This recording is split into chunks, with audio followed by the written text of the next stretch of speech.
Blog Talk Radio.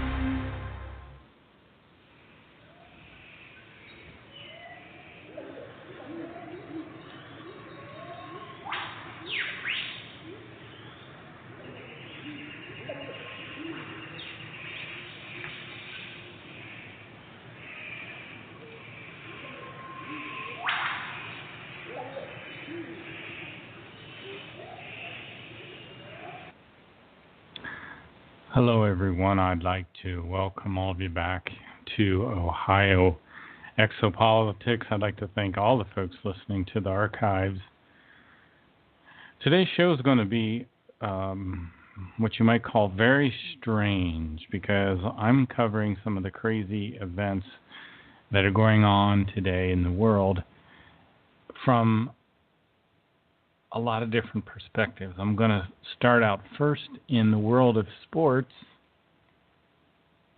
Some of you may or may not know that a UFC fighter named Conor McGregor will be fighting a very famous boxer named Floyd Mayweather, and they're going to be doing a boxing match. Of course, I'm sure Conor is not going to exactly box against Floyd. It's a very hyped fight. It's an example of what I'm calling the degeneration of American society. Now, Billy Meier has talked about the possible collapse of the U.S. in 2020. And I think what we have here are in a bunch of tapes I'm going to play. And I may just sit back a while and not say a whole lot, although I do have a lot to say. I may not say a lot today because we're going to cover some unusual topics. First of all, this crazy fight between Mayweather and Conor McGregor. Mayweather will stand to make $100 million, and Conor McGregor $30 to $40 million. And bear with me, those of you who are not interested in these sorts of things, because it's an indication of a bigger problem. And it's kind of like when the Roman Empire, the bread and circus of the Roman Empire, and Phil Baroni and Stephan Bonnar, two UFC fighters, are going to be talking with an interviewer named Ariel Helwani. They're going to be talking about controversial subjects like steroids. And then in the clip after that, we're going to play clips on the death of a very well-known bodybuilder who became more of a YouTube sensation than actually a competitive bodybuilder, although he's a humongous individual, or was. The guy named Rich Piana, who recently died. Speculative is that it was a heart attack. And another bodybuilder named Dallas McCarver, who was muscular at over 300 pounds. So these guys were taking tremendous amounts of drugs. These are two examples of people dying. Then we're going to play clips on the China-India border dispute. This is something that's not being covered in the mainstream media. China and India are basically on the verge of war. We're going to talk about Trump's generals in Afghanistan. We're going to let Dr. Steve Pieczenik do the talking here. And then there's going to be an interesting debate that goes back and forth between Alex Jones and Dr. Steve Pieczenik about what's going on with this whole thing about Afghanistan. If you didn't know, Trump has decided to stay in Afghanistan. One of the reasons he ran on a platform that he was going to get us out of all these wars, that he was going to lighten the burden of taxes, and that was two of the fundamental platforms that he ran on, and it seems like he's going back on what he said, but we're going to have to talk about that a little bit. F-35, great airplane designer, Pierre Sprey, that designed the F-16 and the A-10, is going to say why this airplane is a total failure, and we spent trillions of dollars on it already. Maybe we won't get much farther than that, but if we do, we have other things to chat about as well. So I'm going to play this first clip. This is Phil Baroni, Stephan Bonnar, two UFC fighters talking to Ariel Helwani about this spectacle. Again, we're We're looking at the bread and circus in America right now. We're looking at the possible collapse of the U.S. in 2020, and we're looking at current events and how these are indicators of what may be the death of the United States. So let's listen to this, and I'll make my adjustments.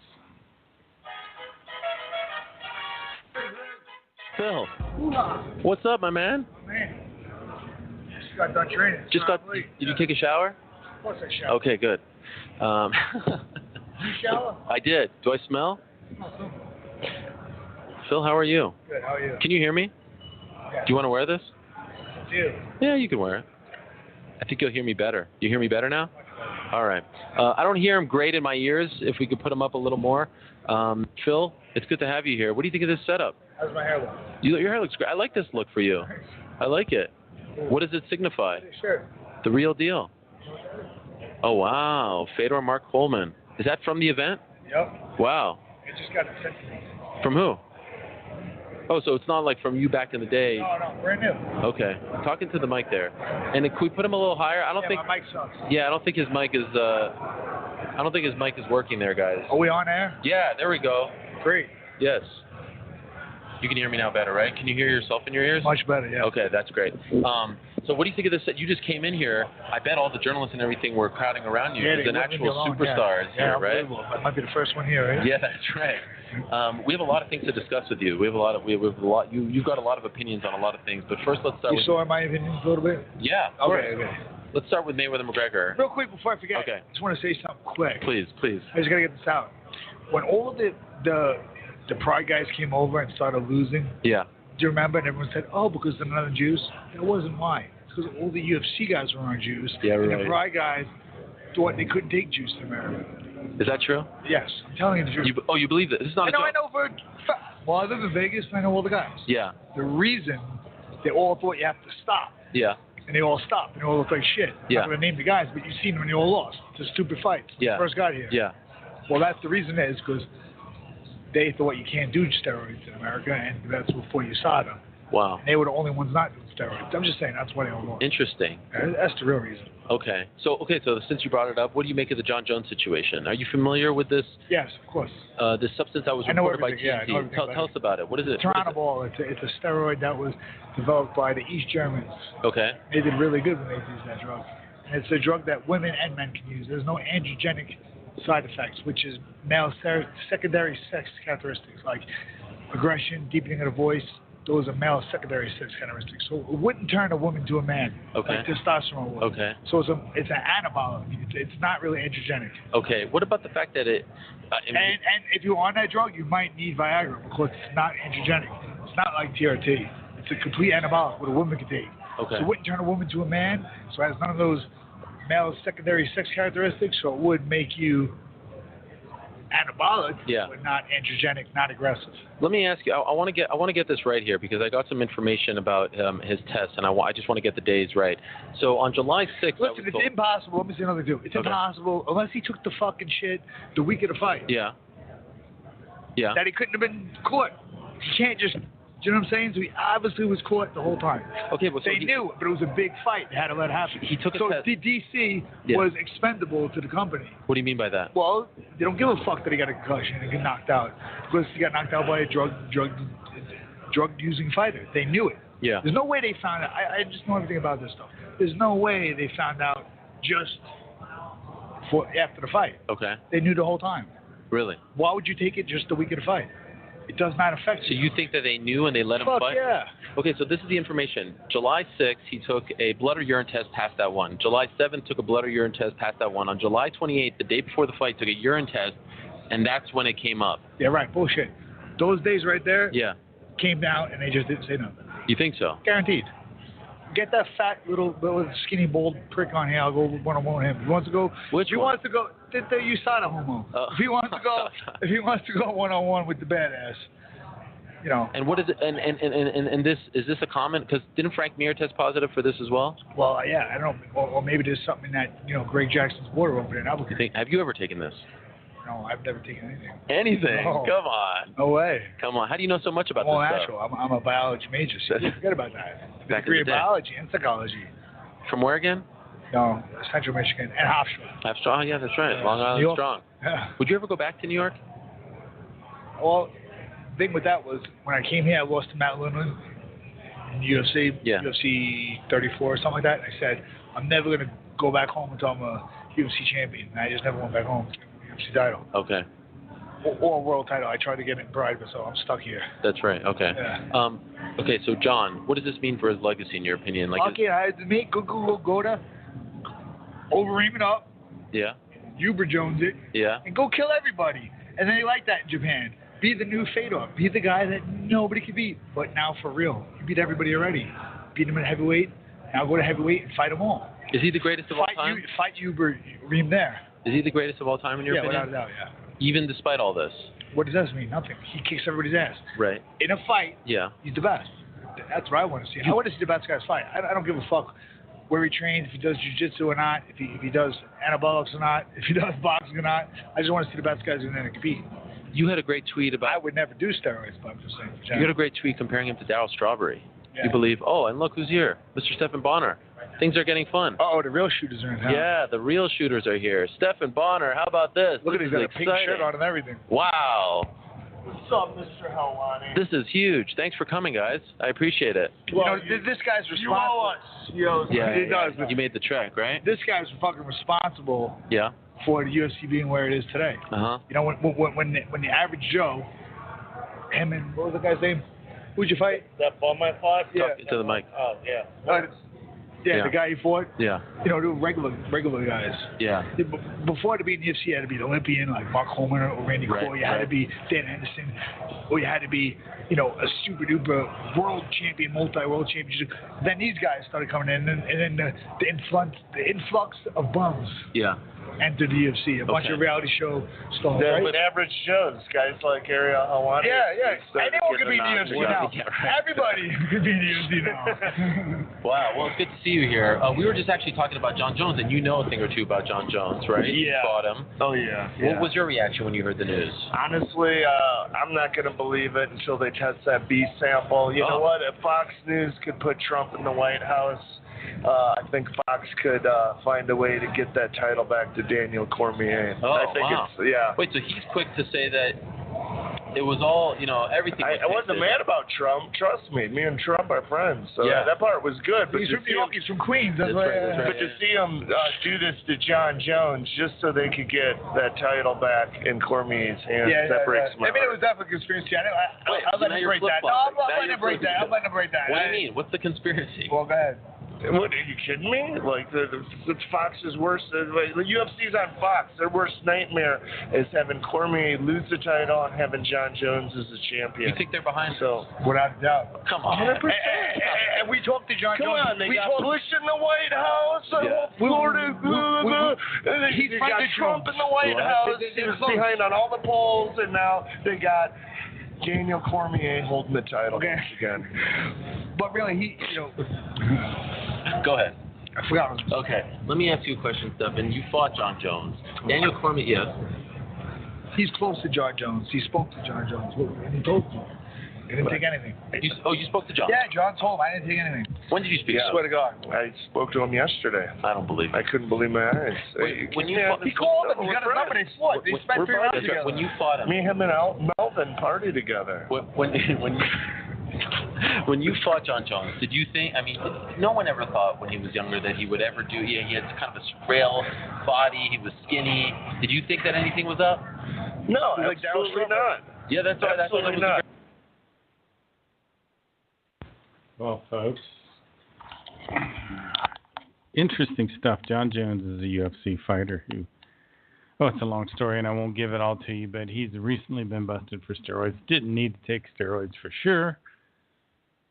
What a crazy world we live in. Again, we're going to talk about sports first because the whole society is obsessed with sports for some reason. And sports heroes, just the same way with Hollywood heroes.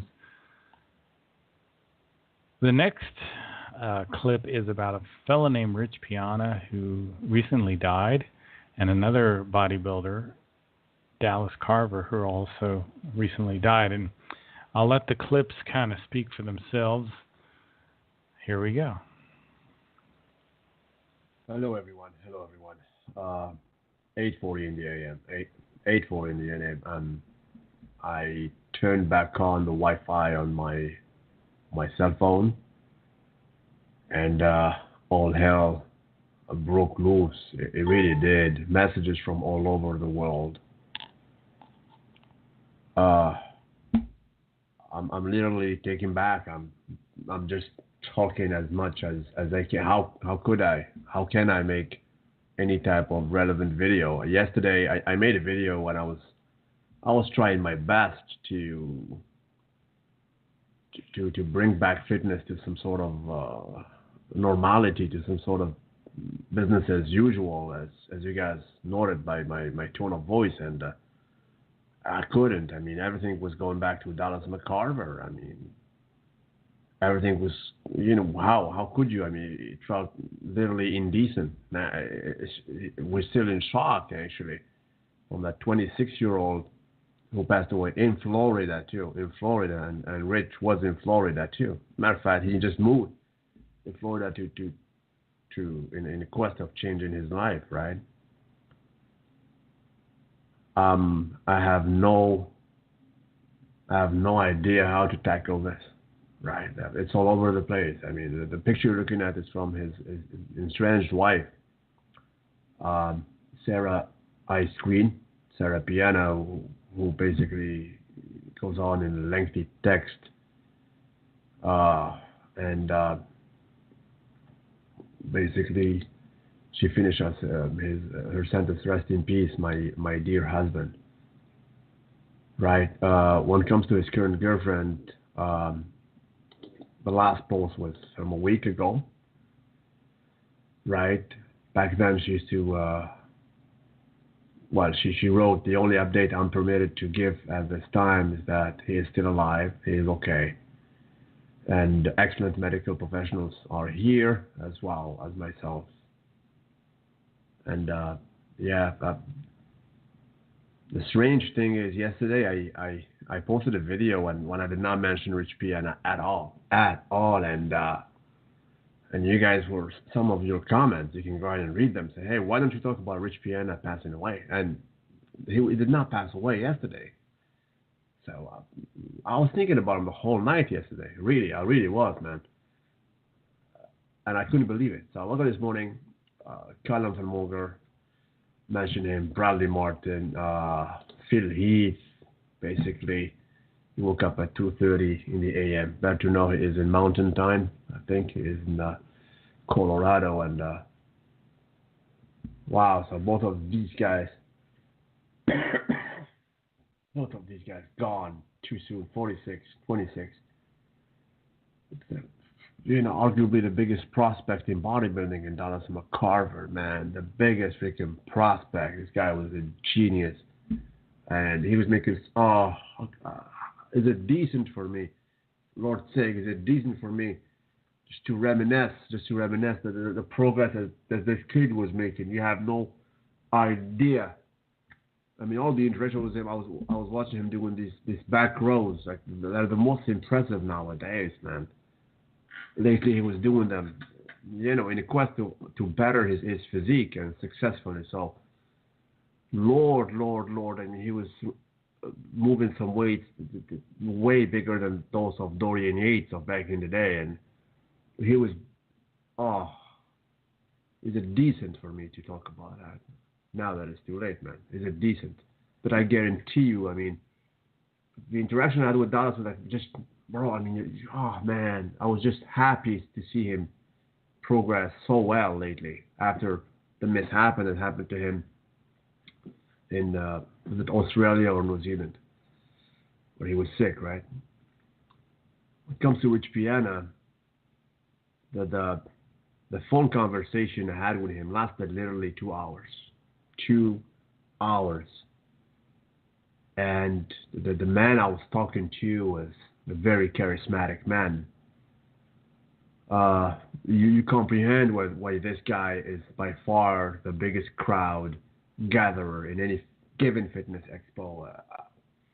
As I told you before, when Rich Piana, before he steps foot on a fitness expo floor, the management of that expo, they have to scratch their head basically to shuffle the whole floor plans.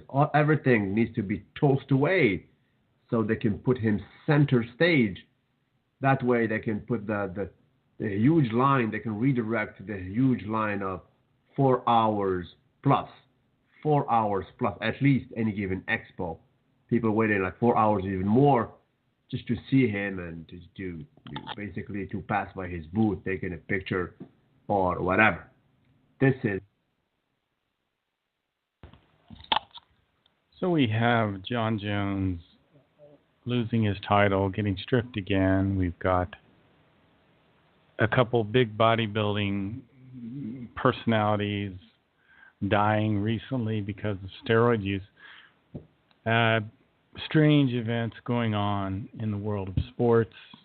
And the next topic is going to get a little more wide-reaching. We're going to talk about the border dispute between India and China, which is very interesting because the two big sources of overpopulation in the world, India and China, and the two are on the verge of going to war. So here we go.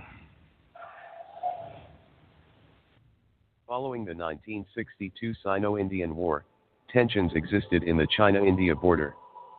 After its defeat in 1962 war, Indian Army doubled its size. As a part of this military expansion, 7 mountain divisions were raised to defend India's northern borders against any Chinese attack. Most of these divisions are not based near the border, except the Chumbai Valley where the Indian and Chinese troops are stationed from both sides at close range. Particularly at the Nathula Pass in the valley. Alongside the Sikkim-Tibet border, the deployed Chinese and Indian forces are stationed about 20 to 30 meters apart, which is the closest of anywhere on the 4,000 kilometers Sino-Indian border. The border here was said to have remained unindicated. Chinese held the northern shoulder of the pass, while Indian Army held the southern shoulder. Two major parts of the pass, south and north of Nathula, namely Sabula and Camel's Back, were held by the Indians.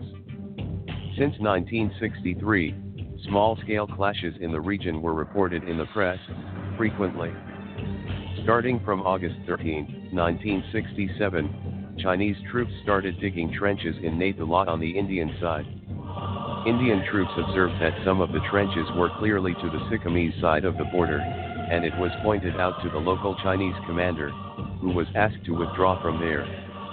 Yet, in one instance, the Chinese filled the trenches again and left after adding 8 more loudspeakers to the existing 21. Indian troops decided to stretch a barbed wire along the ridges of Nathula in order to indicate the boundary. Accordingly, from August 18, wires were stretched along the border, which was resented by the Chinese troops. After 2 days, armed with weaponry, Chinese troops took positions against the Indian soldiers who were engaged in laying the wire, but made no firing. Again on September 7, when the Indian troops started stretching another barbed wire along the southern side of Nathula, the local Chinese commanders along with the troops rushed to the spot and issued a serious warning to an Indian commander to stop the work.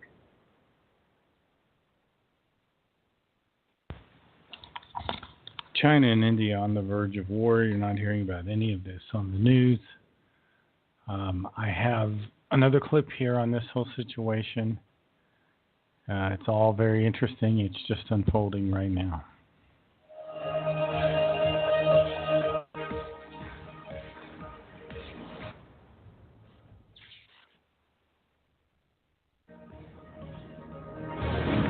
Hello and welcome. This is an India Today special broadcast. Will there be war with China? If there is war, can we avenge 1962? We've drawn up a war simulation blueprint. The India-China war game is our top focus.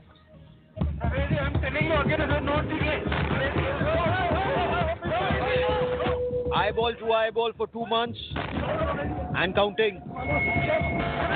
2 of the world's biggest armies in a tense conflict with no visible way out.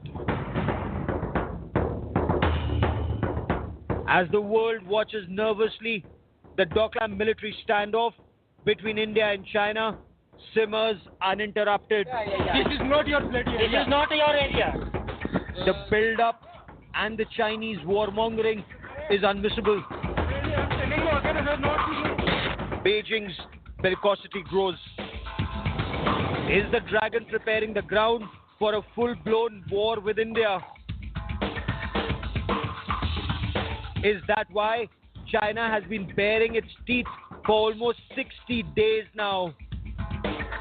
India's foremost military experts have come together to simulate what the second India-China war 2018 may look like in the nightmare event that the war actually breaks out a few months from now. India Today examines the most shattering question of all. What will an India-China war look like? The more you sweat in peace, the less you bleed in war. What is a war game? A war game is a military simulation. It's a tool used by officers from the Army, the Navy, the Air Force to look at what the enemy may do, to look at what your own responses can be. So India Today has worked with the Indian Military Review, which has put together a detailed war game, listing out circumstances that could lead China into attacking India, listing out what may happen and how this war may progress chapter by chapter, attack by attack, and finally, how could this war end? Being prepared is the first step. Remember, China has seen huge warmongering from their official media outlets to foreign ministry officials to the Ministry of Defense, everyone talking about the inevitability of war. What is our preparedness? How could a war of this nature, if it were to happen, end? What will happen during the war? Those are the kind of questions we will try and... So, India and China on the verge of war. The U.S. and Trump have decided to stay in Afghanistan. This is Dr. Steve Pachinik talking about how foolish this all is. Real News. Tonight, and joining us in this segment is Dr. Steve Pachinik. It's always an honor to have Dr. Pachinik, a person of great knowledge and experience. He's a psychiatrist, a former State Department official, politically acclaimed author of the thrillers by Tom Clancy, Tom Clancy's Op Center and Tom Clancy's Net Force paperback series. He was co-creator of those. He's been trained in psychiatry at Harvard University, in international relations at MIT. His novels are based on over 20 years of experience resolving international crises and hostage situations for the Department of State for 4 administrations. You can find him at stevepachinik.com, and you can also find him on Twitter at Steve Pachinik. Thank you for joining us, Dr. Pachinik. It's always a pleasure, and good luck on your new show. I know you're going to do very well, David. Well, thank you. I really apprite you joining us today. Oh, that's you had a great interview yesterday. It was a very energetic interview, we'll put it that way, with Alex Jones about Donald Trump's turn in Afghanistan. Yeah. And many of us watched the live tweeting by Ron Paul as he was watching the announcement and saying, this is the neocons in charge again. He says you should be very scared if Lindsey Graham is this happy about what's going on. And it looks like we're going to be there forever for the minerals or whatever purpose. When Donald Trump says that we're going to win it, I want to know what winning means. I saw a guy on Fox News this morning, and he had both legs blown off, and that's exactly what he was saying. He said, I want to know what it means to win in Afghanistan. How do we define that? We've never won a war of counterinsurgency. No empire has won that. Our country was born out of defeating people who are trying to occupy us in this country. So I just don't see that happening, especially in Afghanistan. Your comment. You're absolutely correct, David. Number one, let's go back and Ingram, she wrote something on a tweet which is correct, and I should mention this. We had 100,000 American troops in Afghanistan in 2011. On top of that, we had 10,000 British troops. That's 110,000. On top of that, we had 30,000 NATO troops. So let's say about 140,000 to 150,000 troops in 2011 and we did not make a dent into anything, let alone talking about insurgents, because we don't know who the insurgents are. They've been created by the CIA or by some fictitious narrative called the Taliban, Al-Qaeda, ISIS. It's just ridiculous narratives. The problem here is that there is no military solution. There is no victory. There is no ability to wipe out the enemy, and we're going to kill them. And more importantly, we should leave it. It's 16 years, $6 trillion. What they haven't talked about are the 30% increase in PTSD and in suicides by our military heroes. Now, that's very nice for General Mattis, McMaster's, and Vogel, and all of them who get their pins and stripes during peacetime and then go to the Beltway to make their money because they have no other way to make your money, unlike your show, Alex Jones, you, David, all the young people there, where they go out, they hustle, they try to risk. We don't have that kind of generals. What we have are peacetime generals who are really the maidens, or as I would say, the whores of the military-industrial complex. That cannot continue. And the reason I was livid was simply because I wasn't angry at the generals or as much as at Trump. I was angry at myself because for quite a few years, as Alex knew and there are others in the intelligence community knew, I wanted a military presence in the office and around Trump because he had a very erratic behavior. I'm not going into any diagnosis. And the reason for those generals wasn't because they were brilliant generals or they were great strategists. None of them are. But they were there for command and control. And in fact, John Kelly, whom I do not know and I do respect, was head of Southcom. I had worked at Southcom before, so I knew the complexities that were involved in running a civilian military organization. And he, in fact, did clean out most of that White House. Gorka has to leave. Kellyanne Conway has to leave. Jared Kushner has to leave. Ivanka has to leave. So what I was angry at, and I was reflecting perhaps, and I'm not speaking for millions of other people, I was speaking as a supporter of Trump and someone who went against 9/11 nonsensical narrative that we were attacked by some people in Afghanistan and Iraq, which was nonsense. So Trump was only supposed to do three things, three basic things. Stop the wars, as he said, all over the world that were costing us trillions, decrease our taxes, and increase the budget for infrastructure. None of the three were done. None of the three were done. He got involved in Obamacare. He didn't know what he was doing. The Republicans didn't know what they were doing. The military didn't know what they were doing. The McConnell didn't know what he was doing. Then we get involved in the wars that we know nothing about as generals put in more soldiers that they created the problem in Iraq, Syria, Yemen, Somalia, Sudan. So we've expanded the scenario of wars.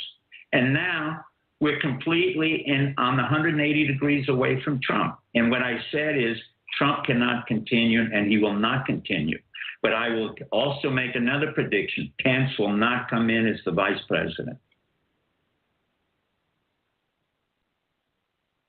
Well, that was Dr. Steve Pieczenik on the situation in Afghanistan and the situation with Trump. Here is Dr. Steve Pieczenik and Alex Jones on North Korea. I know that Dr. Steve Pieczenik has been to North Korea recently. I know that he works in the State Department and other agencies over there. And as soon as he came on the line, civilian in the State Department. Yeah, he said, you know who Adam Curry is? You know who his uncle was? And I guess he was the head of the CIA in Korea. But and Pieczenik was talking about how many times he was reprimanded by your uncle. I guess he's 87 now. Yeah, Uncle Don's about 87. Yeah. So let's start the story with who you were saying one of the top North Korea experts is Uncle Don, Dr. Steve Pieczenik, and then we're going to go to some phone calls for Alex and Paul and Bill and Kevin that have been holding patiently with their questions for all you guys. But I did not intend for you guys to come together here today. Go ahead. Well, as fortune would have it, I was a great admirer of your uncle because we worked together, and often when I was overseas and exceeded my boundaries, it was Don who would call me in, bring me to the White House, have a very nice lunch, and say, I can't say it in real words here, but he was very appropriate, and I had a great admiration for him. He is really the finest that we have produced in the CIA or anywhere else. He was an incredible individual. He still is. Yeah, I'm going to a little bit about North Korea now, and I don't want to spoil the feast that's going on, the food feast, but unfortunately, what Trump did had nothing to do with North Korea. I hate to spoil it for the New York Times, the Washington Post, and everybody else, but everybody called it incorrectly. For months, I've been on your show, and I said, please look at the war between India and China, and nobody took me seriously. As of today, and now they're saying they're about to go to war. Possibly. They're not about to go to war. They are in a war right now. So what Donald Trump said, basically, was not that he was going to attack North Korea. This was the signal to Xi Jinping, who was warned by me and others on your show close to a year ago, that if you do not do anything with North Korea, we will hurt your left flank, and that's exactly what's happening. You did say that a year ago. You did say that a few weeks ago. So as usual, and I said it repeatedly. And quite frankly, it's not just myself; it's the people who are involved in this intelligence military community. And what I'm trying to explain to the world is that we have nothing real concern with North Korea. Number one, Kim Jong-un is not irrational. Number two, the country's not going to war. Number three, it doesn't serve anybody's purpose. Number four, they're more fearful of China and Japan than they are of anyone else, and also of Russia. So those of us who want to attack Russia or anybody else, step back a little bit and understand what the strategy is. And Don Gregg would have understood this perfectly. Number one, North Korea is really an extension of Xi Jinping or China. There's no way the nuclear weapons there could have come out of anywhere else but China. And this is Trump's way of saying to China, we've had it. I'm exhausted. I'm tired with you. And if you think in any way I'm going to back off on you, China, not North Korea, on China, you see what I'm doing. And honestly, everybody's attention went to North Korea when I've been warning everybody to look to the borders of Bhutan.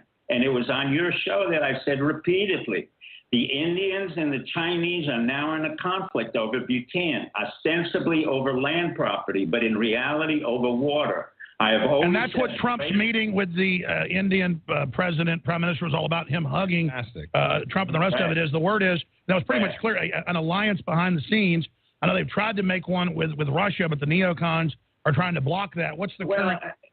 That's correct, Alex, but let's go back again. The neocons are failing. I mean, that's one of the reasons why I went after Pence, to say, if you're going to put back Steve Hadley, you better forget it, because there's no way we're going to accept Steve Hadley. The intelligence community won't accept him. This is a guy who's been involved in 9/11. Don Gregg was not a great fan of Hadley, neither am I. The real issue at hand here is Russia works with us. Russia is on the border of North Korea. China is on the border of North Korea. Japan is on its southern flank. But one of the things America has to understand, and we have not explained it very well, and for many reasons, but Rex Tillerson is an excellent Secretary of State. He was very calm, and he was very correct when he said, take it easy, America. We're not going to war. And we have He said you could sleep well at night. Yeah, but it's true. And we have incredible generals, Mattis, McMaster, a whole bunch of them, Kelly. So you think overall McMaster, because we see all these articles and reports that it's McMaster in communication with Soros? Yeah, but forget Soros. You keep worrying about a man who's not relevant to anything except himself and to the Nazis. The real issue here is that we have a strategic focus where no one has talked about the fact we have 450 military bases around China. Okay, folks. Wow, what a unbelievable set of clips. Fantastic stuff. Now we're going to listen to a debate between Alex Jones and Steve Pachinik about Trump's plan for Afghanistan, or lack thereof, I should say. But then I kind of feel bad, and that's really what's going on.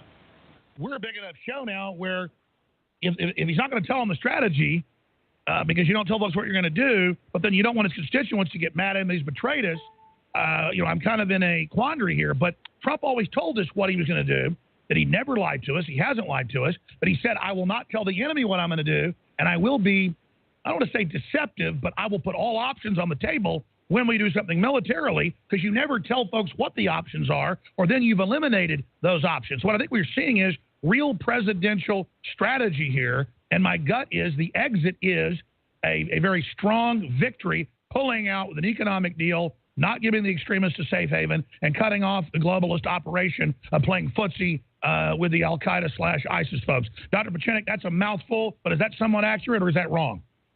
It's completely wrong. Not only has the president lied to the American public, but more importantly, the generals, Mattis, McMaster's, the people we helped to put in, have lied to themselves and to the American public. These are generals who know better than to say that more troops putting into a constant war and insurgency will clean out the area of Afghanistan. When I've been in Afghanistan, they don't know the history. Trump again repeats that we were attacked in 9/11. This is always about 9/11. I told you from day one.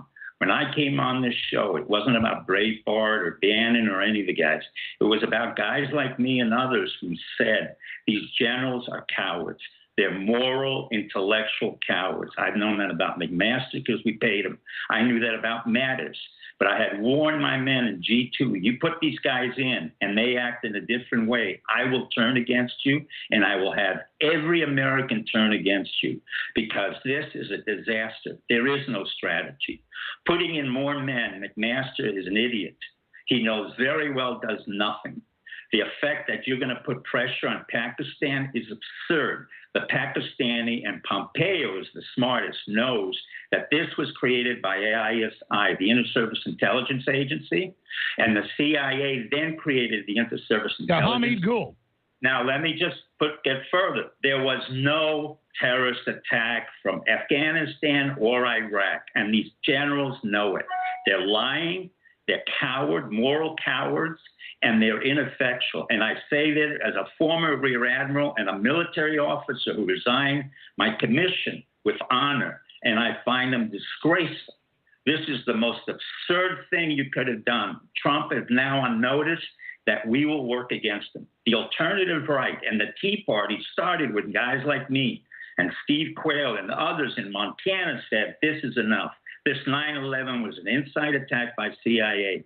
Furthermore, not one of those generals knows any idea how Karzai came in there. I was there the day Zalmay Khalilzad, the neocon who was born in Afghanistan, a CIA operative who worked for me in the West Bank and Gaza, a total moron who never did anything productive in his life, brought in Karzai into Afghanistan. Where do you and then his heroin dealing brother. So let me ask you this. No, let me hold on. We're going to skip the break. You got plenty of time. Hold on.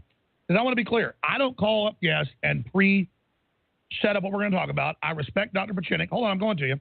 And I respect his views, and I'm not saying I disagree with him. I'm saying Trump believes the strategy is to go in and build up and pull out. That's what the troops and even mid-level people and high-level are being told. So that's what I said is, it looks like he thinks he's telling the truth to go in and get us out. But I agree, it's never worked. It's a quagmire. It puts more targets on the ground. I said last night on air, I don't know how India is going to really put real pressure on Pakistan. I thought that would cement them more into the Akani networks and all of it. But I'm trying to be positive and put out all sides. Because here's the thing, Dr. Pachinek. I talked to you. You're a smart guy. And I talked to you a few days before the election. And remember our private conversation. So the thing is, I'm right sometimes when you're wrong.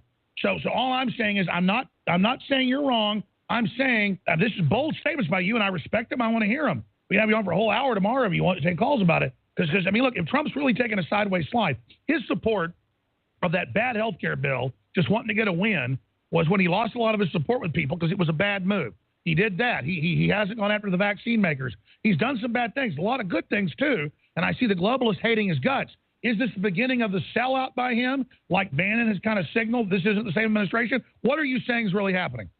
What's really happening is Bannon was correct, that our military is creating a self-delusional scenario. McMaster has never won a war. He wrote a book which shamefully tells about dereliction of duty, and he's committing the very dereliction of duty. He knows that. In order to increase his prestige and his presence, he's brought in Mattis, also, who never won a war, Every one of those generals had been out of Iraq. They came in right after. I understand. Generals always want to fight the war that everybody's lost to prove they can do it. But I agree with you. If it is delusion, they really believe they're going to win with this plan, though, and they really believe they're going to let the military actually wipe out the real ISIS and Al-Qaeda folks that we know we've been protecting. So isn't this a different strategy, or are you saying it's all bull? It's bullshit. The real created by the CIA. The real ISI was created by the CIA. The real Al-Qaeda was created by the CIA. What are you talking about? We don't have a war on terror. This is 16 years of insurgency in a place that's not even a country. McMaster knows that. Mattis knows that. I've been in Afghanistan. I understand, but you're saying, I understand you have, but you're saying Trump then, the thing I would... Trump made a big mistake. He should have gone with his impulse. He knew better not to listen to the general. Well, you notice he said that. Did you watch the speech where he said, my instinct says don't do this? I don't care what a man says. I care what a man does. And he went against his instincts. He was brought in for his instincts, not to hear the generals. And we actually helped the generals to come in to stop a war. That was my mistake and others. But we will get rid of these generals. They should have been court-martialed for the arrogance and the stupidity and the number of lies. Let me stop you then, because I want to look at this then as if you're right. He looked forced last night. He didn't want to get to that part. He said, my instincts say this is bad, but now I'm behind the desk and things are different. How did they get him to do this when he's very pig-headed and always does what he thinks is best? Because you got to remember, when his father wanted to get rid of him and put him into disciplinary action, he was sent to a military academy. He then refused to serve in Vietnam. So he basically looks to generals as if they're their mentors and fathers. These generals are what I call idiot savants. They know what they read, but they don't know how to create a war and to win a war. Unlike Eisenhower and Marshall, who knew exactly how to initiate a war and stop a war, they've never done it. They don't know how to control a war. It's not. They didn't even know how to execute a war. They're a disaster. Mad Dog Mattis is a disaster. He hasn't really created anything other than his reputation. He reads all these books. Well, let me stop you again. You seem really mad. The military sources I've talked to are disgusted by this, and there are a lot of really, right-wing anti. Men will die. Men will die. Trump has now created a greater graveyard for our men, which shouldn't have been there in the first place. It's absolutely. Well, what about his argument? What about his argument that since we've lost so many troops, we've now got to win this? The only way to win it is to kill everyone in Afghanistan. It's exactly what happened in Vietnam. We kept on putting more and more men until we lost 50,000 men's lives, 250,000, and we killed 3 million Vietnamese, and we lost the war, and we walked out of there. McMaster. And now we've conquered them via the economy. Well, what about Trump's statement about we're going to offer you a carpet of gold? He said money. And cars. Afghanistan is so corrupt. They're running. Wow. I hope these clips are as interesting to you as they have been for me. Dr. Steve Pachinik saying that Afghanistan is another Vietnam, and Trump has put us back in Vietnam for whatever reason. I guess he's being brainwashed by the generals, who someone called, maybe it was Dr. Steve Pachinik, the horrors of the military-industrial complex, which is a pretty good observation. The next clip or two, and then we'll probably be done for the day, are about the F-35, which is a horrible plane because of the high wing loading. It has very small wings, don't produce enough lift for the tremendous weight of the airplane. That means it cannot turn quickly and it cannot climb quickly. It is at a huge disadvantage in dogfights or conflicts that are within visual range. Stealth doesn't really work. It's an airplane that tries to do the jobs of close air support, air superiority. And you need different kinds of airplanes to do all these different tasks. So what you have is a plane that's completely compromised in all areas. Pierre Spray is probably the greatest designer of aircraft that we've ever had in the United States, and he's going to explain this problem. And how this fits into the bigger picture is that we are not prepared for war.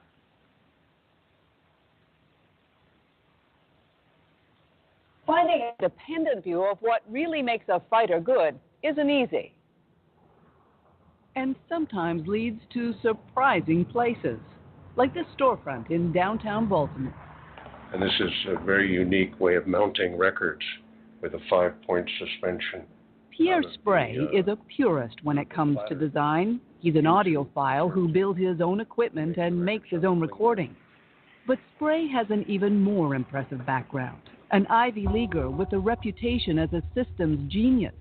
He was recruited to the Pentagon in the 60s and became a member of the legendary Fighter Mafia, a band of in-house rebels that set out to prove good fighters don't have to be expensive. In the 70s, the Air Force, the apple of its eye, was the F-15. 2-engine, great big fighter for its day, close to 50,000 pounds, super big radar, all the bells and whistles. They'd gotten too loaded up with junk. And so we went off and, as kind of bureaucratic guerrillas, an underground started the F-16. Which was, by comparison, what? Which was going to be less than half the size, half the cost, and much hotter. It was going to just wax the F-15. And it did. The F-16 would become the most successful fighter in U.S. history. Spray also designed the A-10, the low-altitude combat support plane that proved so deadly in the First Gulf War. Even in retirement, Spray keeps up with design development. He studied everything he can about the F-35, and he's no fan. It's inherently a terrible airplane because it's an airplane built for a dumb idea. You can't start with a bad idea and get a good airplane. The bad idea, he says, is that one plane could ever serve so many masters well. To satisfy the Marines, the F-35 had to be small and fat, good for vertical takeoffs and landings on aircraft carriers. But the extra weight slows it down, and the design, says Spray, is a hindrance in battle. They put on tiny wings, which helps it to take off vertically. That means it can't maneuver in combat. You know, you need wings to create lift to turn. No wing, no turn. And so the airplane is astonishingly unmaneuverable. So in air-to-air combat, in dogfighting? In dogfighting, it's hopeless. Well, what about as a bomber? That's compromised too, says Spray. Because of stealth, it's designed really to carry the weapons internally, right? You can't hang weapons under the wing and still be invisible to radar. You can put 2 big bombs inside this thing, you know, which is a ridiculous payload for most conventional war. So if the F-35 is not a fine combat plane, what about as support for troops, air support? That's the most laughable of all, because to support troops, you have to be able to get in close, to maneuver, to find really difficult to find camouflage targets, and you have to be able to stay in the vicinity of the troops for 4 to 6 hours. You have to be able to loiter in order to really give them all-day cover when they need it. And this is the hopelessly impossible with the F-35. It's lucky if it can hang around for an hour or an hour and a half. So what is it good at? It's not good at anything. What about it's a as turkey. a bomber? They were well aware that they were being invaded by stealthy airplanes, and they figured out how to shoot it down. And that's what everybody's going to do who thinks they might be bombed by a stealthy airplane. Spray isn't the only skeptic. As recently as this summer, the head of the U.S. Navy acknowledged that promises of stealth are probably overblown. So you're telling me it's a bad airplane, it can't do dogfights, it can't protect troops on the ground, it's a lousy bomber, and despite everything that the manufacturer is saying, it's not stealth. Correct. So what is you the are point exactly correct. So what is the point of this plane? The point is to spend money. That is the mission of the airplane, is for the U.S. Congress to send money to Lockheed. That's the real mission of the airplane.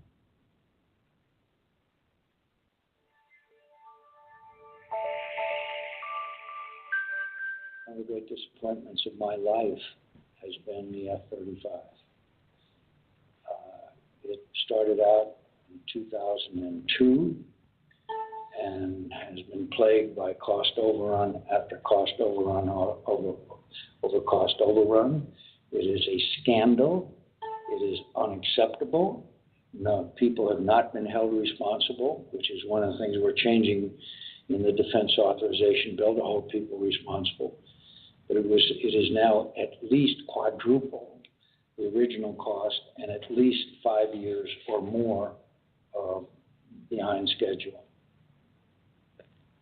And it won't be, as I say, it was first proposed in 2002. The Air Force version will not be IOC till 2017. It should not take 15 years to develop an airplane. And that is that and the aircraft carrier are the poster children for the scandalous acquisition process that takes place in the Pentagon that characterizes our acquisition system. The USS Gerald R. Ford was supposed to cost $10 billion. It now costs $12.4 billion and has not been completed. I asked the chairman of the chief of naval operations at a hearing 2 years ago, I said, who is responsible for this $2.4 billion cost overrun? You know what he said? I don't know. He said, I don't know.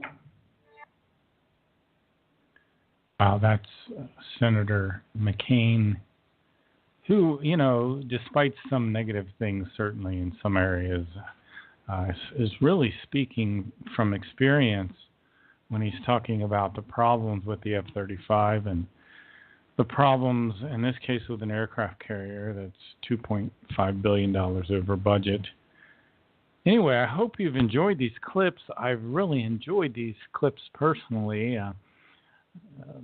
It gives you an opportunity to hear some of the information that's out there in the world. I think it's pointing at a decline or a degeneracy of the United States, and I think I'll rename the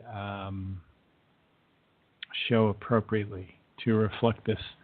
I really didn't say much today. I'm sure you'll be hearing more from me as the weekend goes on. You've been listening to Ohio Exopolitics.